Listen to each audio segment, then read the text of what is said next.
বন্ধুরা, আজকে আমরা ঠিক করলাম যে আমরা কিছু বন্ধুরা মিলে এই প্রচণ্ড গরম থেকে বাঁচতে নদীর পাড়ে ঘুরতে যাব।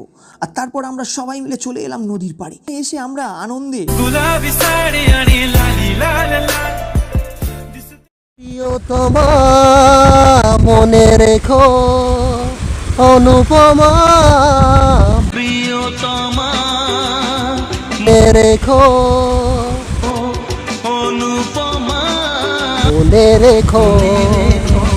সাগরের পারে স্বপ্নেরা ডানা মেলে, এই নীল সাগরের পারে স্বপ্নের ডানা মেলে। ছিলে মনের কোণে, তোমার ডাকে কুল হারালো, তোমার ডাকে কুল হারালো। এই ভিডিওটার পুরো ভিডিও দেখতে হলে তাহলে আমার ইউটিউব চ্যানেল এবং আমার ফেসবুক পেজে দুটোতেই দেওয়া আছে, তো চলে যাও আর দেখে নাও। দেখা হচ্ছে অন্য একটা